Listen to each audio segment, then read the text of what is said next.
नमस्कार दोस्तों। अगर आप चौधरी रणवीर सिंह यूनिवर्सिटी से बीएड कर रहे हैं, चौधरी रणवीर सिंह यूनिवर्सिटी हरियाणा से, और ख़ास करके अगर आपका सब्जेक्ट है मैथ, यानी कि मैथ पेडागोजी से रिलेटेड अगर आपका सब्जेक्ट है जहाँ मैथ पेडागोजी का कुछ ज़रूरत है, तो यह वीडियो है आपके लिए। दोस्त मेरे, इस वीडियो में मैं मैथ पेडागोजी के जो महत्वपूर्ण प्रश्न होता है उसका डिस्कशन करूँगा, और मैथ पेडागोजी से रिलेटेड जो भी टॉपिक आपके बीएड फर्स्ट ईयर एग्जामिनेशन में आएगा, यहाँ आप देख सकते हैं BEd first year math pedagogy का जो गैस क्वेश्चन है उसका डिस्कशन मैं यहाँ पर करूँगा। तो मैं कौन कौन सा क्वेश्चन लेकर के यहाँ आया हूँ, आइए आपको एक बार ऊपर से नीचे दिखा देता हूँ, फिर आपको अच्छे से बताया जाएगा कि कौन सा क्वेश्चन का किस तरीके से जवाब देना। और अगर आपका मैथ सब्जेक्ट नहीं भी है तो आप इस वीडियो को ध्यान से सुन सकते हैं, क्योंकि मैं इस वीडियो के अंदर बताऊंगा कि बीएड के फर्स्ट ईयर में आप कैसे कॉपी लिखेंगे तो आपको फुल मार्क मिलेगा। यानी कि कॉपी लिखने की जो कला है, लेखन शैली आपकी क्या होनी चाहिए कि आपको बीएड फर्स्ट ईयर एग्जामिनेशन में फुल मार्क मिलेगा। तो बने रहिए इस वीडियो में। चलिए पहले मैं क्वेश्चन दिखला देता हूँ। चलिए पहले हम लोग क्वेश्चन देखते हैं। प्रश्न एक, यहाँ पर आप देख सकते हैं, शिक्षण गणित के उद्देश्य एवं महत्व का वर्णन कीजिए। गणित शिक्षण के उद्देश्य एवं महत्व का वर्णन कीजिए। यहाँ पर मैं आपके लिए लेकर के आया हूँ गणित शिक्षक के उद्देश्य एवं महत्व का वर्णन, और यह 10 मार्क में अगर पूछा जाए, देखिए 10 मार्क, मेरे कहने का सेंस यह है कि 10 मार्क तक में अगर पूछा जाए तो आपको किस तरीके से डिटेल में लिखना है ताकि आपको पूरा 10 में से 10 मार्क मिले। तो सबसे पहले जो लिखना है आपको, उसमें लिखना होता है इंस्ट्रक्शंस। जैसे यहाँ पर इंस्ट्रक्शंस में क्या लिखा हुआ है, गणित मानव सभ्यता के विकास का मूल आधार है। आदिम काल से लेकर आधुनिक तकनीकी युग तक मानव ने जो भी प्रगति की है उसमें गणित की केंद्रीय भूमिका रही है। गणित में शिक्षा में गणित को अनिवार्य विषय बनाने का मुख्य कारण यही है कि यह मनुष्य की तार्किक और विश्लेषणात्मक क्षमता को निखारता है।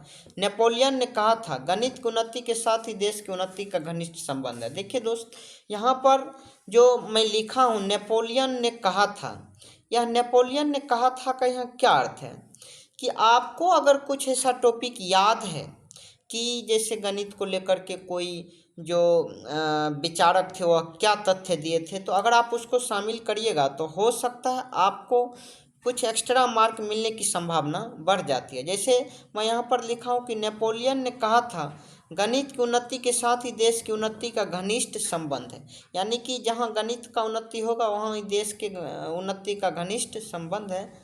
उसके बाद है यहाँ पर देखिए क्वेश्चन नंबर ये 2 नहीं है, यहाँ पर पॉइंट नंबर 2, यहाँ पर जो है पॉइंट नंबर 2, यानी कि आप यहाँ पर ABCD भी पॉइंट कर सकते हैं। तो जैसे कि मान लीजिए कि यहाँ पर B पॉइंट है, पॉइंट नंबर B इसको आप कह सकते हैं कि पॉइंट B, यानी गणित शिक्षण का अर्थ क्या है। मीनिंग ऑफ मैथमेटिक्स पेडागोजी, गणित शब्द का शाब्दिक अर्थ है वह विज्ञान जिसमें गणनाओं की प्रधानता हो। यह अंक, अक्षर, चिन्ह आदि संक्षिप्त संकेत का वह विज्ञान है जिसकी सहायता से परिमाण, दिशा तथा स्थान का बोध होता है। शिक्षण शास्त्र के अंतर्गत हम यह भी सीखते हैं कि इस अमूर्त विषय को बालकों के समक्ष किस प्रकार सुगम और व्यावहारिक रूप में प्रस्तुत किया जाए। यहाँ पर एक सवाल आता है कि अमूर्त विषय क्या है। अमूर्त, देखिए अमूर्त का अर्थ होता है जो दृश्य नहीं हो, यानी कि जो सामने नहीं हो, यानी कि प्रोक्ष हो। प्रोक्ष को ही अमूर्त कहा जाता है। प्रोक्ष को ही दूसरे भाषा में क्या कहा जाता है, अमूर्त कहा जाता है। उसके बाद लॉक के अनुसार, देखिए यह गणित के एक विचारक हैं लॉक, इसके अनुसार गणित वह मार्ग है जिसके द्वारा बच्चों के मन या मस्तिष्क में तर्क करने की आदत स्थापित होती है। गणित क्या है, गणित वह मार्ग है जिसके द्वारा बच्चों के मन या मस्तिष्क में तर्क करने की आदत स्थापित होती है।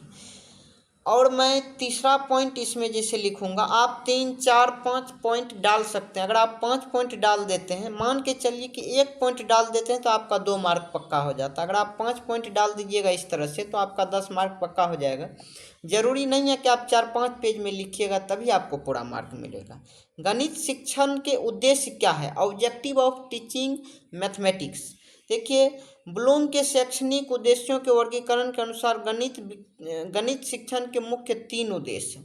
अब यहाँ पर अगर आपको यह बात नहीं पता है तो आप नहीं लिखिए, लेकिन आपको भी पता होगा कि उद्देश्य क्या है। तो जिस तरह से यहाँ पर उद्देश्य लिखे हैं, हो सकता है ऐसा आपको नहीं भी पता हो, तो आप आराम से आप अपने ही भाषा में जो उद्देश्य है वही लिख दीजिएगा, लेकिन थोड़ा सा ना बात को ऐड टू पॉइंट दर्शाना चाहिए। जैसे यहाँ पर ज्ञानात्मक उद्देश्य क्या है? गणितीय तथ्यों, संप्रदायों और सूत्रों की जानकारी प्राप्त करना, यह ज्ञानात्मक उद्देश्य है। भावनात्मक उद्देश्य होता है गणित के प्रति रुचि, वैज्ञानिक दृष्टिकोण और एकाग्रता विकसित करना।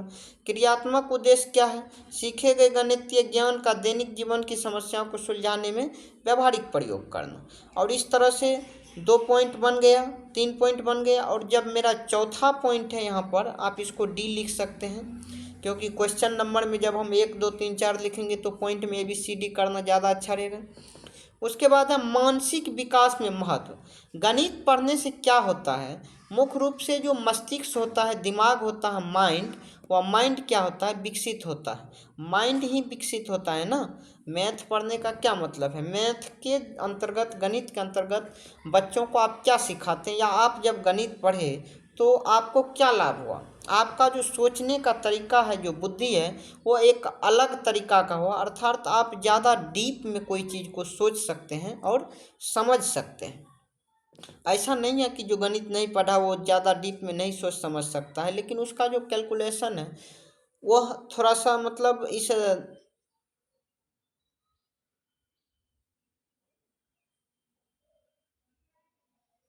नहीं है, ऐसी कोई बात नहीं है। गणित मस्तिष्क को क्रियाशील, देखिए मानसिक विकास में गणित का क्या महत्व है? गणित मस्तिष्क को क्रियाशील और अनुशासित बनाता है। जब छात्र किसी जटिल ज्यामितीय प्रमेय या बीजगणितीय समीकरण को हल करता है तो उसकी स्मरण शक्ति, एकाग्रता और निरीक्षण शक्ति, इस तरह से अगर आप पॉइंट को दर्शा देते हैं तो यकीन मानिए दोस्त, आपको पूरा मार्क मिल जाएगा। जैसे स्मरण शक्ति, एकाग्रता और निरीक्षण शक्ति का तीव्र विकास होता है। गणित मन के भ्रम और पूर्वाग्रहों को दूर कर स्पष्ट चिंता को जन्म देता है। स्पष्ट चिंता को नहीं, सॉरी, चिंतन को जन्म देता है। चिंतन, चिंतन मतलब सोच विचार को जन्म देता है। अब देखिए, दैनिक जीवन में गणित का क्या महत्व है? प्रैक्टिकल वैल्यू क्या है गणित का? सुबह उठने से लेकर रात को सोने तक प्रत्येक व्यक्ति, चाहे वह अनपढ़ हो या विद्वान, प्रत्यक्ष या परोक्ष रूप से गणित का उपयोग करता है। समय देखता है, बजट बनाता है, खरीद बिक्री करता है, मजदूरी और व्यावसायिक लेन देन बिना गणित के संभव नहीं है। यह जीवन की अनिवार्य विधा है, यानी कि बिना गणित के आप कुछ नहीं कर सकते हैं। अगर आप बाजार जाते हैं, अगर आपको गणित नहीं आएगा तो क्या आप बाजार का काम कर पाएंगे? क्या आप रुपये पैसे की समझ को विकसित कर पाएंगे? क्या आपको समझ आएगा कि किसी को किस सामान के लिए कितना रुपया देना है, कितना लेना है? तो इस तरह की चीज़ें बिना गणित के संभव नहीं है। नेक्स्ट चलिए, और मैं यहाँ पर छठा पॉइंट भी इसमें ऐड कर दिया हूँ। अगर आप छठा पॉइंट नहीं भी डालते हैं तो कोई दिक्कत की बात नहीं है। देखिए, अगला पॉइंट, नेक्स्ट पॉइंट दिया हूँ, वैज्ञानिक एवं तकनीकी महत्व गणित का जो है, साइंटिफिक एंड टेक्निकल वैल्यू क्या है या रीजन क्या है?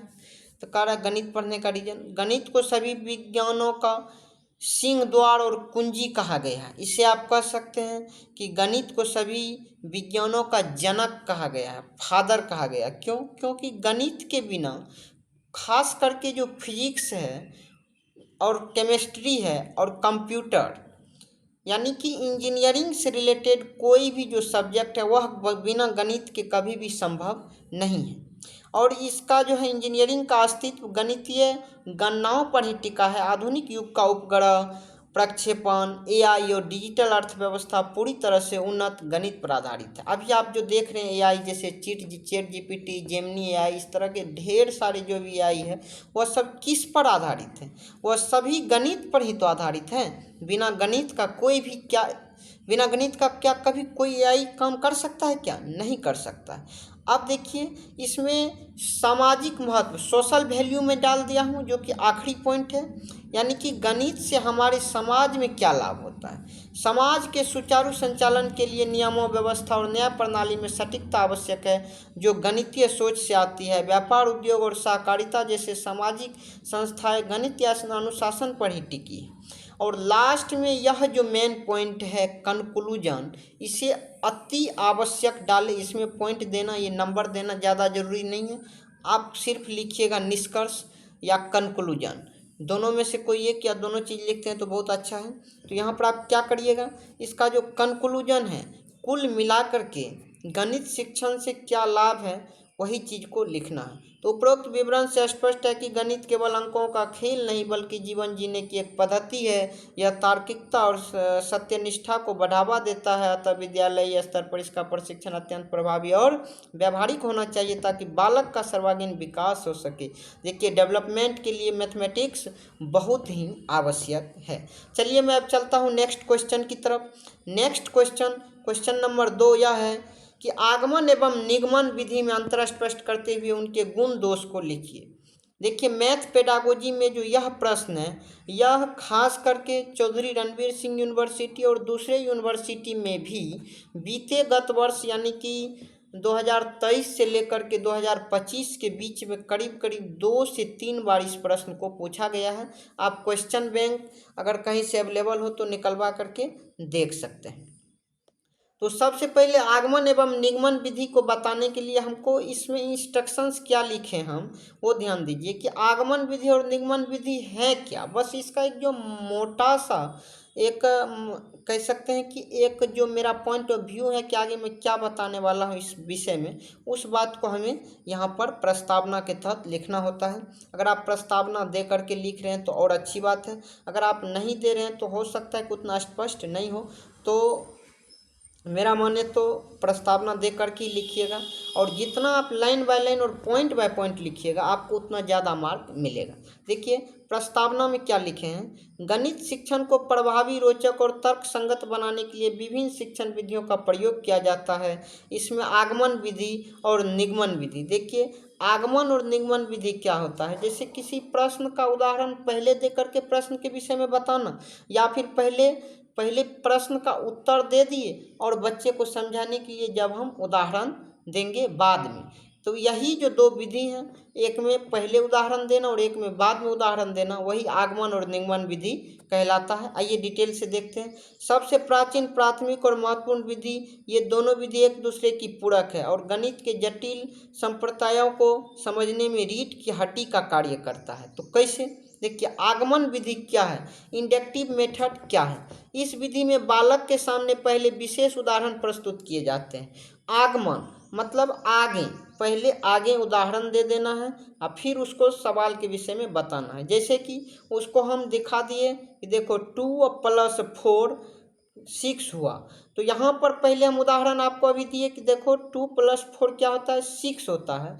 और हम अब बताएंगे कि बच्चों हमेशा 2 सम संख्या का योग एक सम संख्या ही आता है। तो जो तथ्य अभी मैंने बताया कि सम संख्या का योग सम संख्या ही आता है, वह कैसे बताया, पहले मैं उदाहरण दिया 2 भी एक इवन नंबर है, 4 भी एक इवन नंबर है, और जब दोनों को ऐड करता हूँ तो यहाँ पर 6 प्राप्त होता है। अर्थात पहले मैं उदाहरण दिया फिर उसको समझाया, तो यह है आगमन विधि। आगमन माने आगे, उदाहरण और पीछे तथ्य। इस तरह से आप समझ जाइएगा। इसके आधार पर सामान्य नियम सिद्धांत का प्रतिपादन करता है। विशिष्ट से सामान्य की ओर, यानी कि विशिष्ट यानी कि इसमें जो गुण है पहले उसको बताए, और सामान्य की ओर, सूक्ष्म स्थूल से सूक्ष्म की ओर, ज्ञात से अज्ञात की ओर। पहले जो हमको ज्ञात है, जैसे आपको या किसी भी विद्यार्थी को यह ज्ञात है कि 2 क्या है, सम संख्या है, और 4 क्या है, सम संख्या है, अर्थात इवन नंबर है। लेकिन यह बात उसे ज्ञात करवाए कि इस दोनों को जोड़ने के बाद जो 6 मिलता है यह भी एक सम संख्या होता है। क्या यह नया तथ्य को सीखने के लिए पुराना तथ्य काम आया? तो यही जब नया तथ्य को सीखने के लिए पुराना तथ्य काम आ जाता है तो इसे आगमन विधि कहा जाता है। चलिए अब देखते हैं निगमन विधि किसे कहते हैं, डिडक्टिव मेथड किसे कहते हैं। यह आगमन विधि के ठीक विपरीत काम करती है। इसमें विद्यार्थियों को पहले सामान्य नियम या सूत्र बता दिया जाता है और फिर विभिन्न उदाहरणों के माध्यम से उस सूत्र की सत्यता को प्रमाणित किया जाता है। जैसे कोई बात, जैसे मैं बता देता बच्चे को पहले कि देखो बच्चों, दुनिया का सभी सम संख्याओं को जब हम जोड़ेंगे तो हमेशा सम संख्या ही प्राप्त होगा, चाहे जितना भी सम संख्या को हम जोड़ ले। दो सम संख्याओं को जोड़ दो, दो सम संख्या को जोड़ लो, तीन सम संख्या को जोड़ लो, चार सम संख्या को, कितने भी सम संख्याओं को तुम जब जोड़ोगे तो हमेशा एक सम संख्या ही प्राप्त होगा। और इस बात को पहले मैं लिख करके लिखित में बता करके उसके बाद उसे 2, 4, 6 लिख करके इसे जोड़ते हैं। 6 और 4 10 और 2 12, तो यहाँ पर हमें 12 प्राप्त होता है। और लास्ट में जब हमें यह 12 प्राप्त होता है तो बच्चों को लगता है कि हाँ, बताया गया नियम मेरा क्या है, ठीक है। तो ठीक है, और यही नियम कहलाता है डिडक्टिव मेथड, यानी निगमन विधि। पहले बातों को समझाना और फिर उदाहरण देना। तो आप अपने मन से कमेंट में यह बताइए कि इस दोनों विधि, आगमन विधि और निगमन विधि में से बच्चों को सिखाने के लिए किस विधि का प्रयोग किया जाना चाहिए। क्या हमेशा आगमन विधि का ही या हमेशा निगमन विधि का ही प्रयोग किया जाना चाहिए। चलिए आगमन विधि के गुण एवं दोष के विषय में हम समझते हैं। तो देखिए आगमन विधि का गुण क्या है। यह एक वैज्ञानिक और मनोवैज्ञानिक विधि है। इसमें प्राप्त ज्ञान अस्थायी होता है क्योंकि छात्र स्वयं खोज करता है। देखिए आगमन विधि क्या है। आगमन विधि एक वैज्ञानिक और मनोवैज्ञानिक विधि है। इसमें प्राप्त ज्ञान अस्थायी होता है क्योंकि छात्र स्वयं खोज करता है। बालकों में आत्मविश्वास बढ़ता है। यानी कि इसका जो गुण है वह यह है कि जैसे आप उदाहरण देते हैं, जैसे जीन पियाजे नाम के एक मनोवैज्ञानिक थे, वह बोले हैं कि बच्चे क्या होता है, children is a little scientist. बच्चे एक नन्हा वैज्ञानिक होता है। जब आप उसको उदाहरण देते हैं तो उदाहरण पेश करते ही बच्चे क्या करते हैं, उस बात पर अमल करते हैं, उस बात को सोचते हैं, उस बात पर अमल करता है, उस बात को सोचता है। और इस प्रकार से बच्चे के पास जो प्रश्न का उत्तर आता है और जब वह उत्तर आपके उत्तर से मैच कर जाता है तो बच्चे की रुचि बढ़ जाती है। इसीलिए इसका गुण यही है कि यह क्या करते हैं, यह एक ऐसा मनोवैज्ञानिक विधि है जिसमें बच्चों का रुचि बढ़ जाता है। और इसका दोष क्या है, यह अत्यंत धीमी विधि है। अर्थात इस विधि में आप क्या करते हैं, बच्चों को जो ज्ञान पहले पता होता है उसका उदाहरण देते हैं, फिर उस बात को समझाते हैं। और इस विधि में ज़्यादा टाइम लग जाता है क्योंकि आपको बच्चों को सोचने के लिए भी टाइम देना पड़ता है ना। इसीलिए इस विधि का निगेटिव पॉइंट, दोष यह है कि इस विधि में टाइम ज़्यादा लग जाता है। उच्च कक्षाओं के लिए यह कम उपयोगी है क्योंकि ज़्यादा उच्च कक्षा के बच्चे को जब आप कोई सवाल इस विधि से सिखाइएगा, जैसे कोई गणित का नई मेथड, जैसे कि आपको इंटीग्रेशन और डिफरेंशिएशन को समझाने के लिए कोई उसका प्रैक्टिकल उदाहरण पहले लिया जाता और फिर आपको बताया जाता कि देखो ऐसे ऐसे होता है, और फिर आपको इंटीग्रेशन और डिफरेंशिएशन समझाया जाता तो वह बहुत ही क्रिटिकल हो जाता है। इसीलिए उच्च कक्षा के लिए यह विधि कम उपयोगी है क्योंकि समय अधिक नष्ट होगा। अब चलिए इसका निगमन विधि का दोष और गुण क्या है। निगमन विधि क्या है, यह अत्यंत संक्षिप्त और व्यवहारिक विधि है। इसमें सीधा आप नियम को बता देते हैं और आगे बढ़ जाते हैं। जैसे इंटीग्रेशन और डिफरेंशिएशन कैसे करना है, तो सीधे देखो बच्चों, ऐसे इंटीग्रेशन करना है और ऐसे डिफरेंशिएशन करना है। अपने लोग भी जब 12th में थे तो ऐसे ही बताया गया कि कैसे इंटीग्रेशन और डिफरेंशिएशन करना है। तो यह विधि क्या होता है, कम टाइम कंज्यूमिंग होता है और समय की बचत होती है और छात्र समस्याओं को तेज़ी से हल करना सीख जाते हैं। यानी कि प्रैक्टिकल ज्ञान जरूरी है, लेकिन हर जगह प्रैक्टिकल ज्ञान जरूरी नहीं है। आप ईमानदारी से कमेंट में बताइए कि जब आपको इंटीग्रेशन और डिफरेंशिएशन पढ़ाया गया तो क्या पहले बताया गया कि इसका उपयोग कहाँ होगा? नहीं बताया गया, क्योंकि अगर ऐसा बताया जाता तो हो सकता है कि उस सवाल को बनाना सीखने में, उस सवाल को बनाने के लिए सीखने में आपको काफ़ी समय लगता। इसीलिए कुछ मैथ का ऐसा टॉपिक होता है और ख़ास करके उच्च वर्ग में ऐसे टॉपिक होते हैं जिससे आप पहले उदाहरण के साथ आगमन विधि से नहीं बता सकते हैं। तो उस तरह और उस बात को बताने के लिए हमेशा निगमन विधि ही काम आता है। तो इसमें क्या करते हैं बच्चे, समस्याओं को तेज़ी से हल करना सीख जाते हैं। स्मरण शक्ति का इसमें विकास होता है। क्यों? क्योंकि सीधा रूल पता चलता है, नई नई बात सीखती है और नई बात को उसे याद भी रखना पड़ता है कि इंटीग्रेशन ऐसे करना है या डिफ्रेंशिएशन ऐसे करना है या जोड़ घटाव को सीधे सिखा दिया गया कि 2+4 को इस तरह से जोड़ो। तो ये एक प्रकार का निगमन विधि के अंतर्गत आ गया। जैसे पहले में आपको जोड़ घटाव गुना जो भी कुछ सिखाया गया या निगमन विधि के द्वारा सिखाया गया, तो इसमें क्या हुआ, आपको थोड़ा याद भी रखना पड़ा कि इस तरह के सिंबल को जोड़ कहते हैं, यहाँ पर इसको हमको जोड़ना पड़ेगा और जोड़ने का यह विधि होता है। तो इसमें आपका क्या हुआ, स्मरण शक्ति का विकास हुआ। और दोष क्या है कि यह विधि रटने की प्रवृत्ति है। जाहिर सी बात है कि स्मरण शक्ति का विकास हुआ अर्थात याद करना पड़ा, और जब याद करना पड़ा तो जाहिर सी बात है कि यह विधि रटने की प्रवृत्ति रोट लर्निंग को बढ़ावा देगी। इसमें मौलिक चिंतन का अभाव होगा, मौलिक चिंतन का अभाव होगा। लेकिन हम क्या कर सकते हैं, हर एक टॉपिक का या हर एक नियम का कुछ ना कुछ गुण होता है और कुछ ना कुछ अच्छाई बुराई हर चीज़ में होता है। यहाँ तक कि हर इंसान में अच्छाई और बुराई दोनों होता है। तो इसीलिए हमको अगर पॉसिबल हो तो हम लोग क्या करेंगे, इसके गुण और दोष दोनों को एग्जाम में लिखेंगे, ताकि हमारे जो सर हैं चेक करने वाले, उसे यह लगे कि बच्चे में दम है और वो आपको पूरा का पूरा मार्क दे। दोनों विधि में मुख्य अंतर क्या है, तो देखिए आगमन विधि और निगमन विधि का जो अंतर है, यह अगर आप लिख देते हैं तो अगर क्वेश्चन 10 मार्क है तो 10 का 10 मार्क आपको मिल जाएगा, क्योंकि यहाँ पर आप कुछ भी पॉइंट को नहीं छोड़ रहे हैं। उसका गुण दोष, उसका अंतर और क्या होता है विधि, सारा डिटेल्स लिख दिए हैं। तो कैसा भी चेक करने वाले व्यक्ति क्यों ना हो, आपको पूरा का पूरा मार्क देगा, या मेरा यकीन मानिए, भरोसा रखिए। देखिए आगमन विधि में क्या होता है, पहले उदाहरण दिए जाते हैं जैसा कि मैं पहले बता दिया हूँ, और उसके बाद क्या करते हैं, उसके बाद क्या किया जाता है, सवाल बताया जाता है। और निगमन विधि में पहले नियम या सूत्र को बताया जाता है और फिर उदाहरण बताया जाता है। जैसे कि सभी समसंख्यों का योग हमेशा सम संख्या होगा, तो पहले मैं नियम को बता दिया हूँ ना, फिर इस पर उदाहरण देंगे कि देखो 2+4 6 होगा, यानी कि 2 भी है इवन नंबर, 4 भी है इवन नंबर और 6 भी, इसका जो परिणाम आया रिजल्ट, यह भी है इवन नंबर।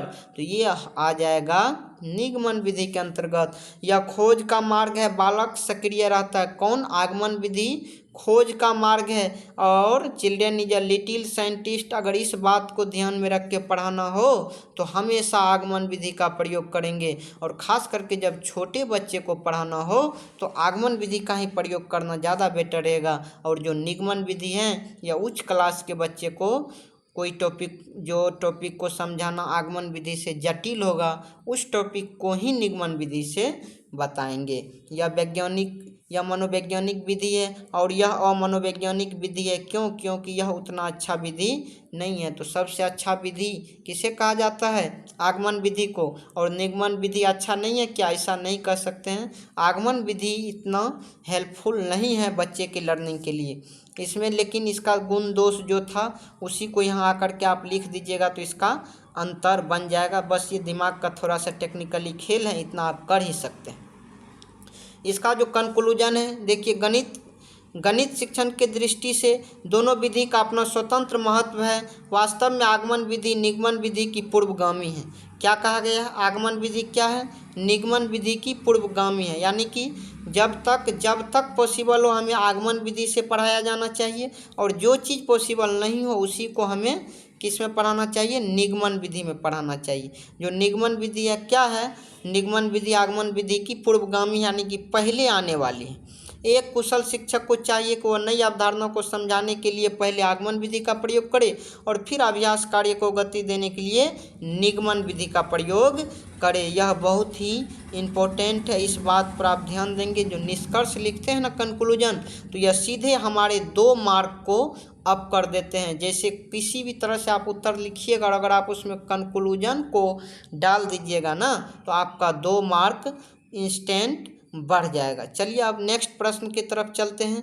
तीसरा प्रश्न है, गणित पाठ योजना क्या है? इसके विभिन्न चरणों का वर्णन कीजिए। देखिए यह प्रश्न 2023 में चौधरी रणवीर सिंह यूनिवर्सिटी में नहीं, कोई और यूनिवर्सिटी में पूछा गया, जिस यूनिवर्सिटी का मेरे पास PDF है, अभी मैं नाम भूल रहा हूँ, तो यहाँ पर यह प्रश्न 7 मार्क में पूछा गया था और यहाँ मैं 10 मार्क इसलिए लिखा हूँ कि अगर आप इस तरीके से जवाब लिखते हैं तो यह 10 मार्क के लायक जवाब बन जाता है। प्रस्तावना, देखिए मैं आपको एक बात समझा देना चाहता हूँ, आप यह मत समझिए कि यह सवाल सिर्फ 5 मार्क में या 7 मार्क में आ सकता, हो सकता है कि 2 ही मार्क में आ जाए, ज़रूरी नहीं है। तो किसी भी मार्क में कितना भी मार्क में आएगा तो आपको बस जवाब का जो लेंथ है ना उस पर ध्यान देना है। जैसे 2 मार्क का आया तो आपको लगभग आधा पेज से 1 पेज में लिखना है, 5 मार्क का आया तो 1 से 1.5 पेज में लिखना है या 2 पेज में लिखना है, और 5 से अधिक मार्क का आता है तो 2 पेज से ज़्यादा यानी 3 या 4 पेज में इसका जवाब अच्छे से लिखना है। इतना तो आप समझ ही सकते हैं। उसके बाद चलिए, उसके बाद नेक्स्ट क्वेश्चन जो था उसका हम क्या करते हैं, प्रस्तावना देख लेते हैं। सफल शिक्षण की पूर्व शर्त सुव्यवस्थित नियोजन है। कक्षा में जाने से पूर्व एक शिक्षक को जो पूर्व तैयारी करनी होती है उसे ही पाठ योजना कहा जाता है। देखिए पाठ योजना किसे कहा जाता है। देखिए प्रश्न में जो बात आया है, जिस बात का आप उत्तर दे रहे हैं, जैसे प्रश्न में आया गणित का पाठ योजना, तो यहाँ पर आप इस बात, जहाँ पर उस बात की चर्चा होगी तो पॉसिबल हो तो आप क्या करिएगा, राइटिंग उत्तर लिखते वक्त आप वहाँ पर कलम बदल दीजिएगा। अगर आप वहाँ पेन बदल दीजिएगा ना तो ज़्यादा चांस है कि आपको ज़्यादा मार्क मिले, क्योंकि जो आपका कॉपी चेक करने वाले हैं उनको पता चल जाएगा एक ही नज़र में कि अच्छा इस जगह पर इस बात का उत्तर लिखा गया है। तो यह क्या है, पाठ योजना कहा जाता है। गणित जैसे तार्किक विषय में पाठ योजना की प्रासंगिकता और भी बढ़ जाती है, क्योंकि यहाँ क्रमिक प्रस्तुतिकरण ही समय का मूल आधार होता है। अब देखिए पाठ योजना का अर्थ एवं आवश्यकता, यहाँ पर क्या है, गणित पाठ योजना क्या है, इसके विभिन्न चरणों का वर्णन कीजिए। तो इसीलिए यहाँ पर हम इसके चरण को लाए हैं। पाठ योजना का अर्थ एवं आवश्यकता क्या है, मीनिंग एंड नीड क्या है। तो पाठ योजना वह खाका या रूपरेखा है जिसमें शिक्षक यह निश्चित करता है कि वह क्या पढ़ाएगा, किस विधि से पढ़ाएगा, कौन सी शिक्षण सामग्री का उपयोग करेगा और छात्रों के मूल्यांकन का पैमाना क्या होगा। इसके बिना शिक्षण निरुद्देश और दिशाहीन हो जाता है। इस बात को आप अपने भाषा में भी लिख सकते हैं, ज़्यादा नहीं है कि ज़्यादा ज़रूरी, इतना ज़रूरी नहीं है कि आप इतना ही ज़्यादा क्रिटिकल भाषा में लिखें। देखिए बॉसिंग के अनुसार कुछ यह जो तथ्य है ना, इसको आप हमेशा थोड़ा ध्यान रखिएगा।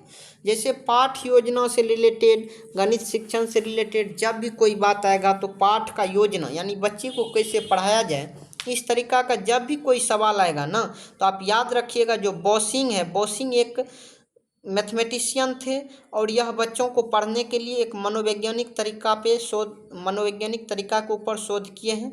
और उस बॉसिंग के अनुसार आप यहाँ पर देख सकते हैं कि क्या कहा गया, पाठ योजना शिक्षण की उन उपलब्धियों की सूची का नाम है जिन्हें शिक्षक कक्षा में प्राप्त करना चाहता है। पाठ योजना के मुख्य उद्देश्य क्या है। देखिए पाठ योजना का मुख्य ऑब्जेक्टिव्स क्या है, शिक्षण प्रक्रिया को व्यवस्थित, क्रमबद्ध और प्रभावी बनाना, समय और श्रम की बचत करना तथा भटकाव को रोकना, छात्रों के पूर्व ज्ञान को नए ज्ञान से जोड़ना। देखिए जब आप CDP पढ़िएगा, CDP कुछ छात्र यहाँ पर CDP पढ़ करके भी आए हुए होंगे, क्योंकि आगे सीटेट का एग्जाम है तो कुछ छात्र CDP पढ़ते होंगे। तो अगर आप CDP को पढ़िएगा तो आपको पता चलेगा कि वहाँ पर क्या होता है, एक होता है एसिमिलेशन और एक होता है एकोमोडेशन। तो जो एकोमोडेशन होता है वह यह क्या होता है, एकोमोडेशन मतलब यह सभी समायोजन का एक तरीका है, यानी समायोजन मतलब किसी ज्ञान को सीखने का तरीका। एक होता है एकोमोडेशन यानी कि पूर्व ज्ञान में मॉडिफिकेशन करके नए ज्ञान को सीखना, यानी पूर्व ज्ञान को ही मॉडिफाई कर देना।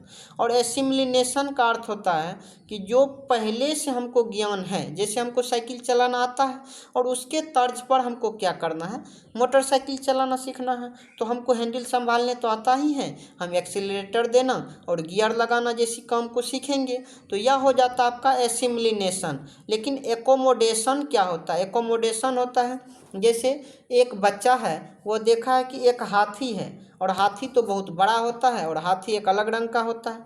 तो यहाँ पर क्या होगा, यहाँ पर यह होगा कि हाथी को देखते ही बच्चा के दिमाग में आएगा अच्छा ये इतना बड़ा हाथी होता है, अब जब भी कभी वो हाथी इतना बड़ा कोई भी चीज़ देखेगा तो उसे लगेगा कि यह हाथी है, लेकिन उसका पिताजी बताएगा कि नहीं, यह हाथी नहीं है, यह ट्रेन का इंजन है।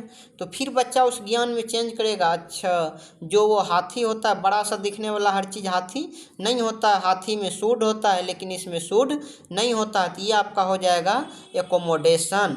और जब भी पूर्व ज्ञान का प्रयोग करके हम नए ज्ञान को सीखते हैं तो उसे कहते हैं एसिमिलिनेशन। तो छात्रों के पूर्व ज्ञान को नए ज्ञान से जोड़ने की जो प्रक्रिया होती है यह पाठ की योजना में हमेशा होना चाहिए, यानी कि एसिमिलिनेशन होना चाहिए। और एकोमोडेशन तो खैर एक अलग चीज़ है। उपयुक्त शिक्षण सहायक सामग्री के चयन में सहायता। देखिए TLM क्या होता है, टीचिंग लर्निंग मटेरियल, यानी कि यहाँ पर जो है टीचिंग लर्निंग मटेरियल, ये TLM का हो सकता है, आपको फुल फॉर्म भी पूछ दे तो यहाँ पर लिखिएगा TLM का full form teaching learning material, TECHING LEARNING METERIALS, teaching learning materials. और इसके चयन में सहायता करना चाहिए, क्यों? क्योंकि देखिए एक अच्छे पुस्तक के बिना बच्चा अच्छा पढ़ाई नहीं कर सकता। बच्चे जिस लेवल के हैं, बच्चे जिस सब्जेक्ट को जितना तवज्जो देना चाहते हैं, जितना उसका वो अहमियत समझना चाहते हैं, उसको उस हिसाब से ही मैथ पढ़ाना चाहिए। अब किसी बच्चे को मैथ में रुचि नहीं है, गणित वो उतना डीप नहीं पढ़ना चाहता है, और आप सीधे उसको RD शर्मा का बुक खरीदवा दीजिएगा तो क्या वह बच्चा मैथ को पढ़ेगा? तो उसको अच्छा बात ज़्यादा अच्छा बेस्ट यही है कि आप उसको आराम से NCERT पढ़वा दीजिए, या BTBC, अगर बिहार बोर्ड का बच्चा है तो BTBC पढ़वा दीजिए, एग्जाम दिलवा दीजिए। यानी कि जो टीचिंग लर्निंग मटेरियल है वह सेलेक्ट करने में भी एक शिक्षक का अहम रोल होना चाहिए। पाठ योजना के विभिन्न चरण क्या है? Habitation step.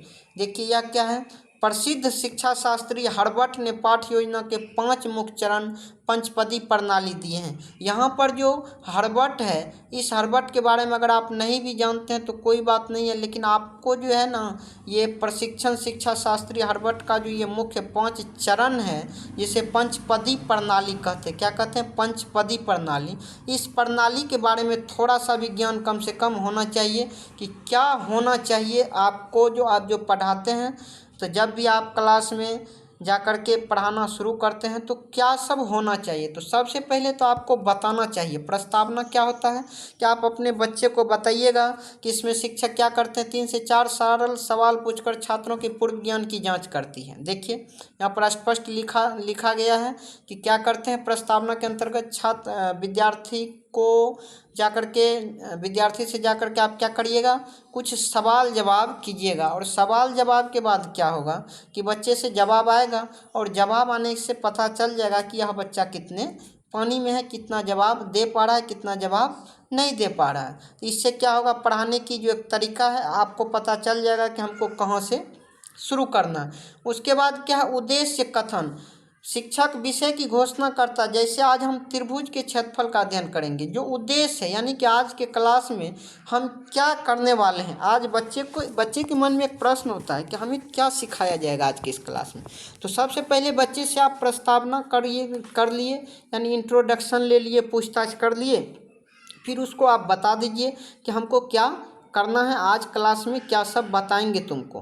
फिर क्या करना है, प्रस्तुतिकरण करना, यानी कि उस टॉपिक को बताना शुरू करना है, और एक बार बताए फिर दूसरे बार उसको पुनरावृत्ति करना है।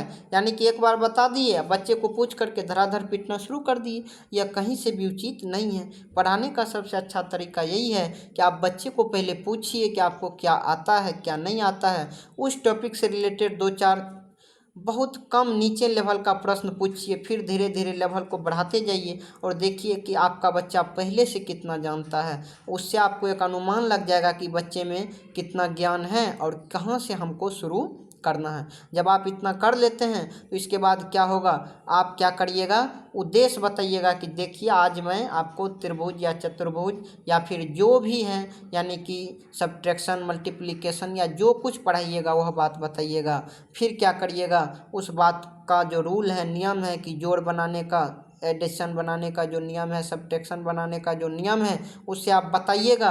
और नियम बताने के जस्ट बाद आप क्या करिएगा, उसको फिर से एक बार दोहराइएगा, क्योंकि बच्चे इतना ज़रूरी नहीं है कि आपका एक बार में ही बात को सीख जाए। तो क्या करना है, पुनरावृत्ति करिएगा और फिर उसी टॉपिक से रिलेटेड कुछ चीज़ उसको गृह कार्य के लिए दे दीजिएगा। क्या आपको पांचों टॉपिक अच्छे से याद नहीं हुआ?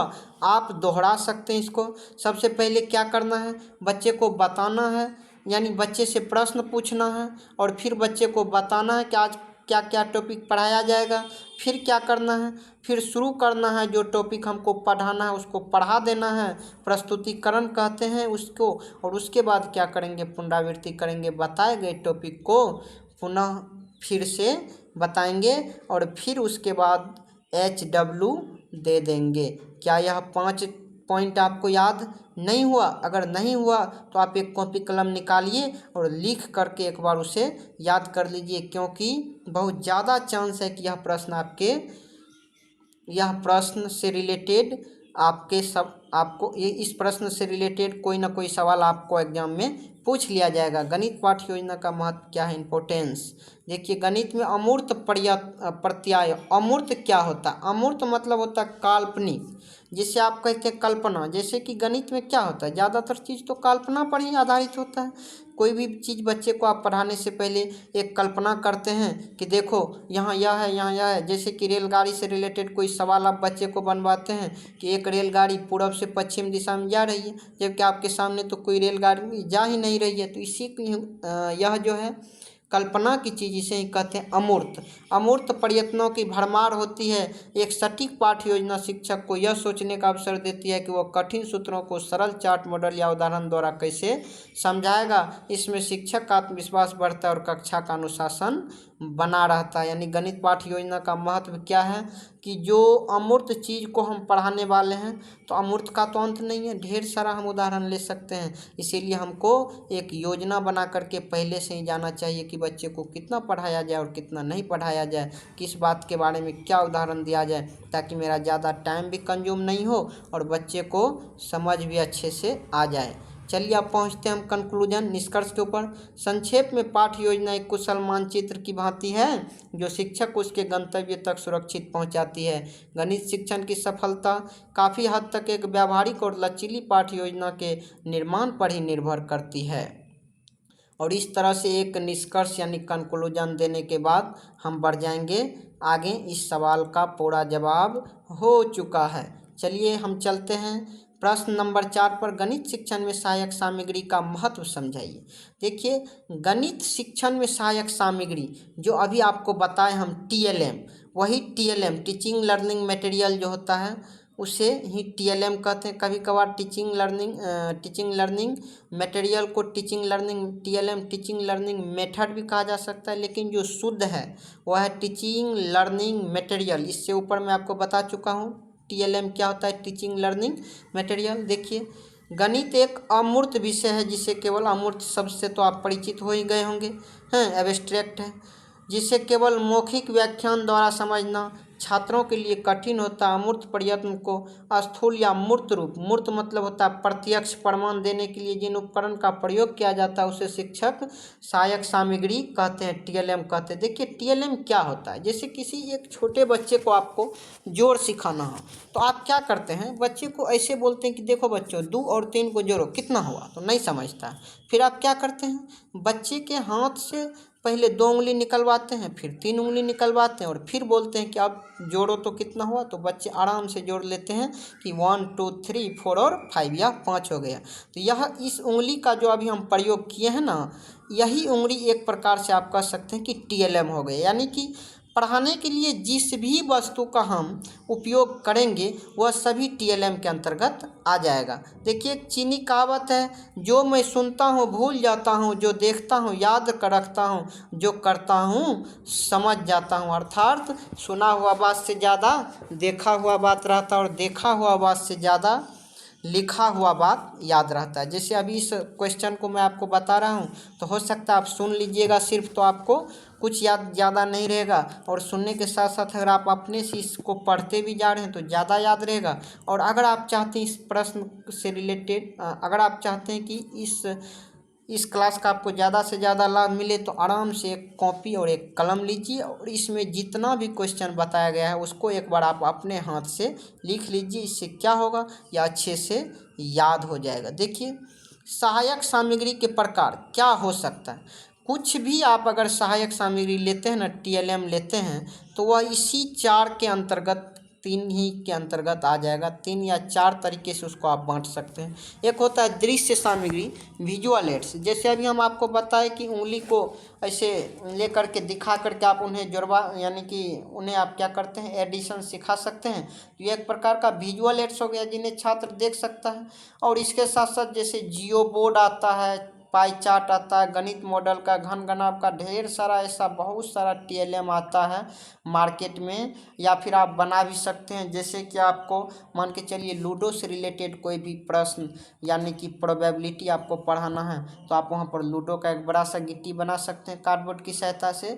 इस तरह का जो मटेरियल है इसे विजुअल एड्स यानी दृश्य सामग्री कहते हैं। इसके बाद है श्रव्य सामग्री, जिन्हें छात्र सुन सकते हैं, जैसे रेडियो, टेप रिकॉर्ड और शिक्षण के व्याख्यान, रिकॉर्डिंग, गणित के इतिहास या पहेलियों के लिए। जैसे देखिए, आजकल सबसे बढ़िया क्या है, आप इस सब तरीका का एक आसान निचोड़ निकाल सकते हैं। हालांकि एग्जाम में प्रश्न आए तो आप इस तरीका से उसको लिखिएगा कि एक दृश्य सामग्री का होना जरूरी है, श्रव्य सामग्री होना चाहिए, दृश्य श्रव्य सामग्री जिन्हें देखा और सुना जा सके, जैसे कंप्यूटर, स्मार्ट क्लास। अभी सबसे ज़्यादा यह जो तरीका है पढ़ाने में, यह सबसे ज़्यादा महत्वपूर्ण योगदान देता है, जिन्हें देखा और सुना जाता है। जैसे क्या करते हैं, जैसे मुझे अगर बच्चे को कोई भी टॉपिक पढ़ाना होता है तो मैं क्या करता हूँ, या तो मोबाइल से, या तो टैब से, या तो इस विद्यालय में जो मौजूद होता है डिजिटल बोर्ड, उसके ऊपर जा कर के बच्चों को क्या करता हूँ, पहले उससे रिलेटेड 3D वीडियो दिखा देता हूँ, और उसके बाद जब बच्चों को समझाता हूँ तो वह उसको बहुत ही बढ़िया से सेट हो जाता है दिमाग में। इस तरीक़ा से पढ़ाने का जो सबसे बढ़िया TLM है वह है दृश्य श्रव्य सामग्री, यानी कि ऑडियो विजुअल एड्स, जिन्हें देखा और सुना जा सके, जैसे कंप्यूटर, स्मार्ट क्लास, शैक्षणिक, वृत्त चित्र और गणितीय सॉफ्टवेयर। और इसके मदद से जो चीज़ आप पढ़ाइएगा वो बच्चों को ज़्यादा दिन तक और ज़्यादा अच्छे से याद रहेगा। गणित शिक्षण में विशिष्ट महत्व, स्पेसिफिक इम्पोर्टेंस क्या है। देखिए, अमूर्तता को समाप्त करना। जब छात्र केवल शंकु, देखिए मेन आपको ध्यान यह रखना है कि गणित में जो भी सवाल आप बता रहे हैं तो क्या करें, आप अमूर्तता को, यानी कि जो आप मानते हैं ना, ज़्यादा से ज़्यादा आपको प्रयास क्या करना चाहिए कि जो मानने की बात है, या मान लो वह मान लो, उससे ज़्यादा बेटर है कि आप क्या करें, उसका एक मॉडल तैयार करें और उसको दिखा करके जब आप पढ़ाइएगा तो जाहिर सी बात है कि बच्चों को ज़्यादा समझ आएगा। तो मेन क्या, गणित शिक्षण में विशिष्ट महत्व, स्पेसिफिक इम्पोर्टेंस यही है कि आप अमूर्त को समाप्त कर दीजिए, यानी कि शंकु या आयतन सूत्र रटवाने के बजाय शंकु का मॉडल देखा करके फिर उसको समझाइए। रुचि और एकाग्रता लाने के लिए आप कुछ कीजिए, जैसे कि अच्छा सा आप डिजाइन बना के लाते हैं, या जियो बोर्ड का यूज करते हैं, या रबर बैंड से कुछ बनाते हैं, या कुछ प्रयोग करके दिखाते हैं। इससे रुचि और एकाग्रता बढ़ेगा। तो गणित शिक्षण में विशिष्ट महत्व, स्पेसिफिक इम्पोर्टेंस, इसे 2 पॉइंट के रूप में लिखा जा सकता है।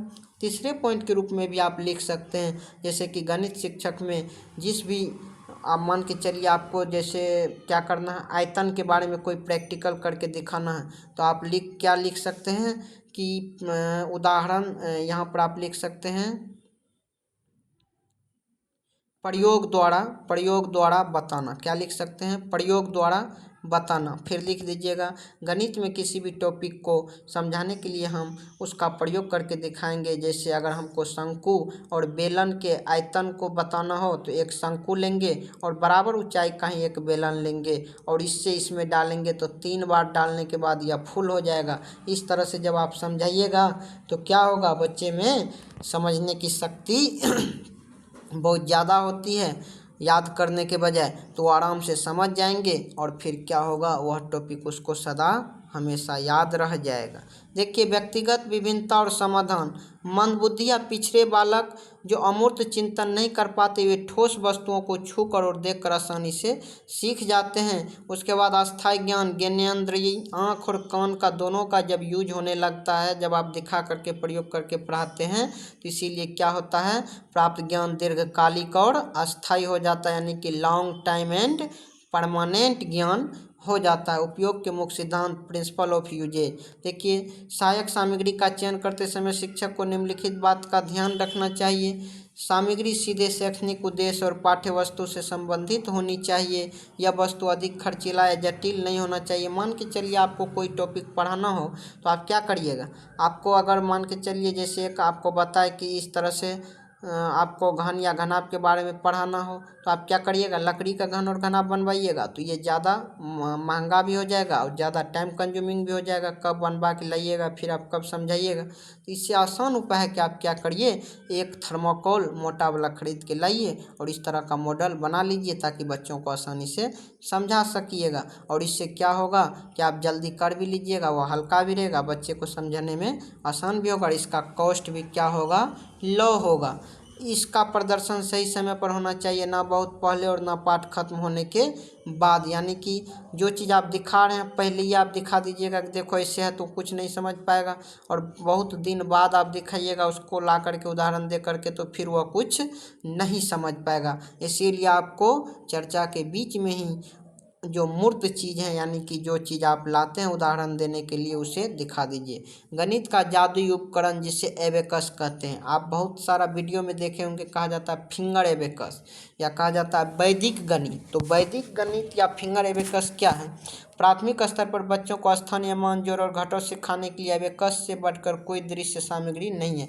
वही चीज़ उंगली का यूज करना।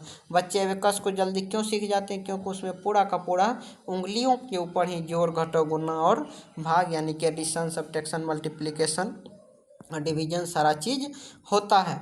अब इसका निष्कर्ष क्या आता? स्पष्ट है कि शिक्षण सामग्री गणित शिक्षक का एक अत्यंत शक्तिशाली हथियार है। यह कठिन और शुष्क विषय को भी जीवंत, आनंदमय और व्यावहारिक बना देती है। हालांकि यह शिक्षक का स्थान नहीं ले सकती, बल्कि उसकी शिक्षण कला को पूर्णता प्रदान करती है।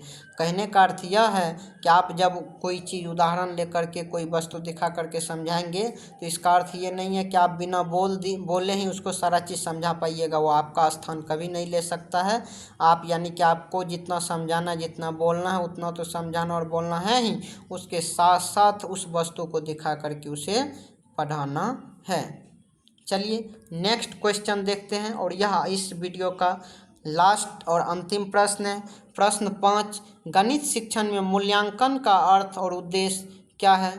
लिखिए। देखिए प्रस्तावना, शिक्षण अधिगम प्रक्रिया का अंतिम और अत्यंत महत्वपूर्ण चरण मूल्यांकन है। शिक्षण कार्य कितना सफल रहा, छात्रों ने निर्धारित उद्देश्य को किस सीमा तक प्राप्त किया, यह जानने की वैज्ञानिक प्रक्रिया ही मूल्यांकन कहलाती है। यह केवल परीक्षा लेने तक सीमित नहीं है, बल्कि एक सतत चलने वाली व्यापक प्रक्रिया है। मूल्यांकन का अर्थ, मीनिंग ऑफ इवोल्यूशन। मूल्यांकन क्या होता है? मूल्यांकन होता है मूल्य प्लस अंकन से मिलकर के बना, अर्थात इसमें छात्र के शैक्षिक प्रदर्शन का मापन होता है और उसके साथ साथ उसके व्यवहारगत परिवर्तनों का गुणात्मक विश्लेषण भी किया जाता है। देखिए मूल्यांकन का अर्थ क्या है कि बच्चे का, जैसे आप एग्जाम लेते हैं, टेस्ट लेते हैं, तो यह एक प्रकार का मूल्यांकन है।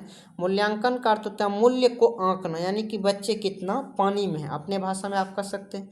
गणित में यह केवल सही जांच, उत्तर जांचने तक सीमित नहीं है, यानी कि कोई बच्चा किसी प्रश्न का सही उत्तर दे दिया, यह जरूरी नहीं है। हो सकता है कि बच्चा उस प्रश्न का सही उत्तर रट कर भी दे दे, लेकिन इससे क्या हम समझ जाएंगे कि उसको जो समझ है वो अच्छा हो गया? नहीं। तो इसीलिए जांच तक सीमित नहीं है, बल्कि छात्र की तार्किक सोच और समस्या समाधान की प्रक्रिया का भी आकलन करता है। कोठारी आयोग के अनुसार, कोठारी आयोग क्या है? एक प्रकार का आयोग है। यह बताए थे कि मूल्यांकन एक सतत प्रक्रिया, यानी कि हमेशा चलने वाली प्रक्रिया, यानी कि जो आपका जो परीक्षा है ना, वह जीवन भर चलते रहता है। अभी आप यहाँ पर पढ़ रहे हैं, अभी भी आपका परीक्षा हो रहा है, जैसे मैं आपसे कोई प्रश्न पूछ दिया, आप उसका उत्तर बताइएगा।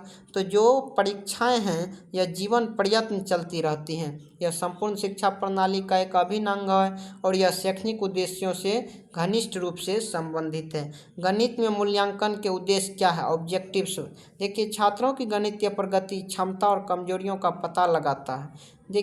यानी कि मुख्य रूप से मूल्यांकन हम करते क्यों हैं? परीक्षा लेना, कॉपी चेक करना, बच्चे से खड़ा करके सवाल पूछना, यह सब क्या करता है?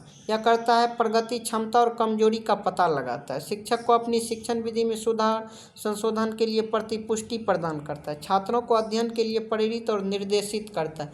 क्या इस बात को आप अपने भाषा में नहीं लिख सकते हैं? आपको जैसे समझ आए वैसे लिख दीजिएगा कि यानी मेन रूप से आपको इतना चीज़ कवर अप करके चलना है, बाकी आप अपने भाषा में जिस तरह से आपको आएगा उस तरह से लिख लीजिएगा। मूल्यांकन के प्रमुख प्रकार क्या सब करते हैं? कैसे मूल्यांकन करते हैं बच्चा का? Type of evaluation. देखिए, आधुनिक शिक्षा शास्त्र के अनुसार मूल्यांकन को मुख्य 3 भाग में बांटा गया। आप कह सकते हैं कि प्लेसमेंट एवेल्यूशन यानी कि प्रारंभिक मूल्यांकन। इसके अंतर्गत क्या होता है? या शिक्षण कार्य शुरू करने से पहले, जैसे कि मैं आपको अभी बताया कि पढ़ाई में जो 5 चरण आपको अपनाना है, कौन सा है? सबसे पहले आपको तो एवेल्यूशन ही करना है ना, और उसके बाद क्या करना है? आपको पढ़ाना है, फिर उसको दोहराना है, फिर उसके बाद क्या करना है? होमवर्क देना है, और इस तरह से 5 चरण पूरा हो जाएगा। देखिए, निर्माणात्मक और रचनात्मक मूल्यांकन, फॉर्मेशन एवेल्यूशन, यह शिक्षण प्रक्रिया के दौरान सतत रूप से चलता रहता है। जैसे इकाई परीक्षा, यूनिट टेस्ट, मौखिक प्रश्न, कक्षा कार्य। उसका मुख्य उद्देश्य छात्रों के अधिगम की कमियों को तुरंत पहचानना और सुधार करना है। संकलनात्मक योगात्मक मूल्यांकन, यह शिक्षण सत्र या पाठ्यक्रम की समाप्ति पर किया जाता है, जैसे वार्षिक परीक्षा या सेमेस्टर परीक्षा। इसका उद्देश्य छात्रों को ग्रेड अंक या प्रमाण पत्र देना होता है। जब जैसे आप देखे होंगे कि किसी भी स्कूल में क्या होता है, एक तिमाही, एक छमाही और एक बरमाही एग्जाम होता है। तो उसी तरह से आप समझ सकते हैं कि जो मूल्यांकन होता है उसका भी 3 चरण है। प्रारंभिक मूल्यांकन, रचनात्मक मूल्यांकन और संकलनात्मक, यानी कि जिसमें आप फाइनल रिजल्ट उसको सुनाते हैं वार्षिक परीक्षा की तरह। और यह दोनों तिमाही और छमाही परीक्षा नहीं है, बस आपको उदाहरण दिया हूँ समझने के लिए। उसके बाद है सुधारात्मक शिक्षण में भूमिका, रोल इन रेमिडियल टीचिंग। मूल्यांकन का सबसे बड़ा लाभ गणित में निदानात्मक यानी डायजेस्टिक और उपचारात्मक यानी कि रिमीडियल, यानी कि आपको मेन आपका जो रोल होता है, एक शिक्षक का क्या रोल होता है बच्चे को पढ़ाने में, कि आप जितना बच्चे को पढ़ा रहे हैं क्या वह बच्चे को डाइजेस्ट हो रहा है, यानी कि समझ आ रहा है कि नहीं आ रहा है। अगर आ रहा है तो फिर उसका वह उपयोग कर पा रहा है या कि नहीं कर पा रहा है। तो यह चीज़ आपको देखना, इसे सुधार करना, यही क्या है? यही है मुख्य भूमिका, रोल इन रेमिडियल टीचिंग। जैसे भिन्न या दशमलव में कठिनाई और उसका आप क्या किए, निदान कर दिए, और फिर उस कमजोरी को दूर करने के लिए विशेष कक्षा या सरल विधियों से दोबारा पढ़ाए। तो इस प्रकार का जो उपचार है वही आता है सुधारात्मक शिक्षण में। सुधारात्मक शिक्षण मतलब कोई बच्चा कमज़ोर है तो उसको आप क्या किए, थोड़ा सा नीचे से, थोड़ा सा बेसिक से जा कर के और उसका भी लेवल थोड़ा सा अप ले आए, ताकि और सब बच्चे के साथ वह भी उस टॉपिक को सीख पाए। उसके बाद यहाँ पर कंक्लूजन निकल के आता है संक्षेप में, गणित शिक्षण में मूल्यांकन एक दिशा सूचक यंत्र की तरह कार्य करता है। देखिए, मूल्यांकन दिशा सूचक यंत्र की तरह कार्य करता है। ऐसा इसलिए कहा गया, दिशा सूचक यंत्र को इंग्लिश में कंपास कहते हैं। जैसे बिना कंपास का दिशा का पता नहीं लगा सकते हैं, उसी तरह से जब तक आप क्लास में जाते ही बच्चे से नहीं पूछिएगा कि उसको पहले से कितना आता है, तो आपको पता ही नहीं चलेगा कि किस टॉपिक से आगे उसको हमको पढ़ाना पड़ेगा। तो इसीलिए यह एक दिशा सूचक यंत्र की तरह कार्य करता है। यह केवल छात्रों की योग्यता का वर्गीकरण नहीं करता, बल्कि संपूर्ण शिक्षण अधिगम वातावरण को गुणात्मक और बाल केंद्रित बनाने का आधार प्रदान करता है। इस बात का क्या अर्थ है? इसका अर्थ यह है कि सिर्फ आपको यह नहीं पता चलता है कि बच्चे को क्या आता है क्या नहीं, बल्कि वहाँ जितने बच्चे बैठे होते हैं सभी का ध्यान एकाग्रित हो जाता है, सभी आपके बातों को सुनने लगता है, और इससे क्या होता है, जो आप बताते हैं वह बच्चे को अच्छा से समझ आता है। आज की क्लास में क्वेश्चन यहीं तक है, मैं इस क्लास को ख़त्म करता हूं। लेकिन देखिए, मैं आपको एक मेन बात जो अभी बताऊंगा। सबसे पहले क्या है कि आप जब बीएड का एग्ज़ाम देने जाइएगा, हरियाणा में जब आपका एग्ज़ाम होगा, चाहे आप जिस भी कॉलेज से हैं, जिस भी कॉलेज से हैं, आपको क्या ध्यान रखना है? आपको ध्यान रखना है शब्द सीमा का। क्या ध्यान रखना है? शब्द सीमा, कि कितना शब्द में हमको जवाब देना है। और दूसरा चीज़ आपको ध्यान रखना है कि आपको पॉइंट टू पॉइंट लिखना है।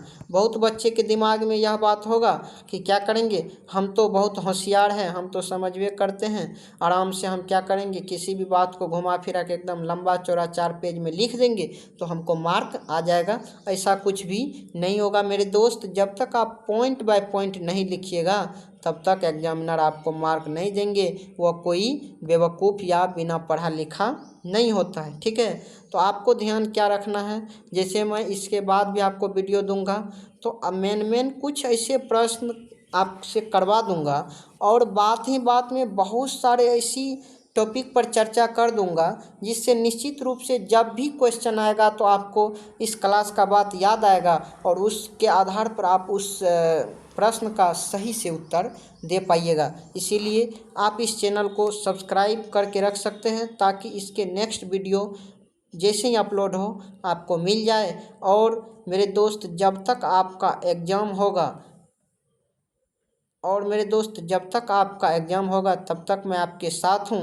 और एग्ज़ाम के बाद भी अगर आप टॉपिक वाइज लर्निंग करना चाहते हैं बीएड को लेकर के, या बीएड के सेकेंड ईयर से भी रिलेटेड आप वीडियो चाहते हैं तो कमेंट में बताइए, मैं सेकेंड ईयर से रिलेटेड वीडियो भी दूंगा। और अगर आप टॉपिक वाइज स्टडी करना चाहते हैं तो इस चैनल को सब्सक्राइब करके वीडियो को लाइक करें और कमेंट में बताइए कि टॉपिक वाइज पढ़ाई शुरू किया जाए क्या।